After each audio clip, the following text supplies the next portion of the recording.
Chapter 3. Not all that Mrs. Bennet, however, with the assistance of her 5 daughters, could ask on the subject, was sufficient to draw from her husband any satisfactory description of Mr. Bingley. They attacked him in various ways, with bare-faced questions, ingenious suppositions, and distant surmises. But he eluded the skill of them all, and they were at last obliged to accept the second-hand intelligence of their neighbour, Lady Lucas. Her report was highly favourable. Sir William had been delighted with him. He was quite young, wonderfully handsome, extremely agreeable, and to crown the whole, he meant to be at the next assembly with a large party. Nothing could be more delightful. To be fond of dancing was a certain step towards falling in love, and very lively hopes of Mr. Bingley's heart were entertained. "If I can see but one of my daughters happily settled at Netherfield," said Mrs. Bennet to her husband, "and all the others equally well married, I shall have nothing to wish for." In a few days Mr. Bingley returned Mr. Bennet's visit, and sat about 10 minutes with him in his library. He had entertained hopes of being admitted to a sight of the young ladies, of whose beauty he had heard much, but he saw only the father. The ladies were somewhat more fortunate, for they had the advantage of ascertaining from an upper window that he wore a blue coat and rode a black horse. An invitation to dinner was soon afterwards dispatched, and already had Mrs. Bennet planned the courses that were to do credit to her housekeeping, when an answer arrived which deferred it all. Mr. Bingley was obliged to be in town the following day, and consequently unable to accept the honour of their invitation. Mrs. Bennet was quite disconcerted. She could not imagine what business he could have in town so soon after his arrival in Hertfordshire, and she began to fear that he might always be flying about from one place to another, and never settled at Netherfield as he ought to be. Lady Lucas quieted her fears a little by starting the idea of his being gone to London only to get a large party for the ball, and a report soon followed that Mr. Bingley was to bring 12 ladies and 7 gentlemen with him to the assembly. The girls grieved over such a number of ladies, but were comforted the day before the ball by hearing that instead of 12 he brought only 6 with him from London, his 5 sisters and a cousin. And when the party entered the assembly room, it consisted of only 5 altogether: Mr. Bingley, his 2 sisters, the husband of the eldest, and another young man. Mr. Bingley was good-looking and gentlemanlike. He had a pleasant countenance and easy, unaffected manners. His sisters were fine women, with an air of decided fashion. His brother-in-law, Mr. Hurst, merely looked the gentleman, but his friend, Mr. Darcy, soon drew the attention of the room by his fine, tall person, handsome features, noble mien, and the report which was in general circulation within 5 minutes after his entrance, of him having 10,000 a year. The gentleman pronounced him to be a fine figure of a man. The ladies declared he was much handsomer than Mr. Bingley, and he was looked at with great admiration for about half the evening, till his manners gave a disgust which turned the tide of his popularity, where he was discovered to be proud, to be above his company, and above being pleased, and not all his large estate in Derbyshire could then save him from having a most forbidding, disagreeable countenance, and being unworthy to be compared with his friend. Mr. Bingley had soon made himself acquainted with all the principal people in the room.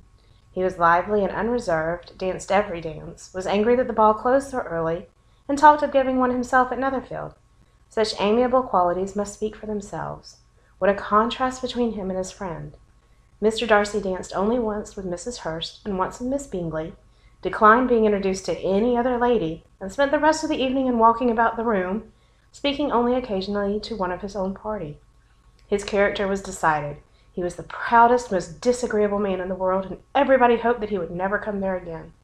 Amongst the most violent against him was Mrs. Bennet, whose dislike of his general behaviour was sharpened in a particular resentment by his having slighted one of her daughters. Elizabeth Bennet had been obliged, by the scarcity of gentlemen, to sit down for 2 dances, and during part of that time Mr. Darcy had been standing near enough for her to overhear a conversation between him and Mr. Bingley, who came from the dance for a few minutes to press his friend to join it. "Come, Darcy," said he, "I must have you dance. I hate seeing you standing about by yourself in this stupid manner. You had much better dance." "I certainly shall not. You know how I detest it, unless I am particularly acquainted with my partner. At such an assembly as this, it would be insupportable. Your sisters are engaged, and there is not another woman in the room who it would not be a punishment to me to stand up with."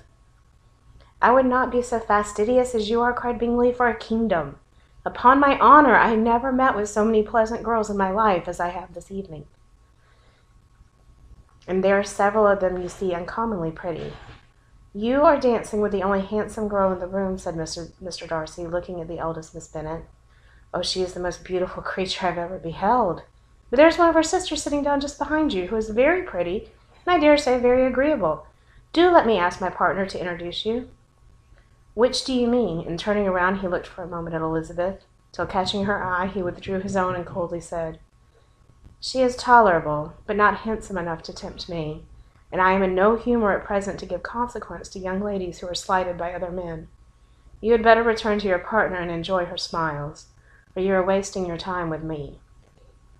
Mr. Bingley followed his advice. Mr. Darcy walked off, and Elizabeth remained with no very cordial feelings towards him. She told the story, however, with great spirit among her friends, for she had a lively, playful disposition, which delighted in anything ridiculous.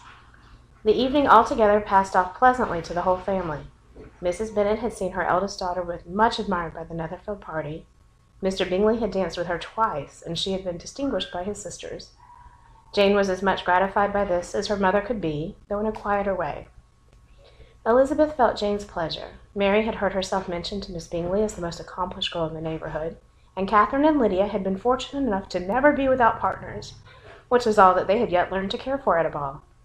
They returned therefore in good spirits to Longbourn, the village where they lived, and of which they were the principal inhabitants. They found Mr. Bennet still up. With a book he was regardless of time, and on the present occasion he had a good deal of curiosity as to the event of an evening which had raised such splendid expectations. He had rather hoped that all his wife's views on the stranger would be disappointed, but he soon found that he had a very different story to hear.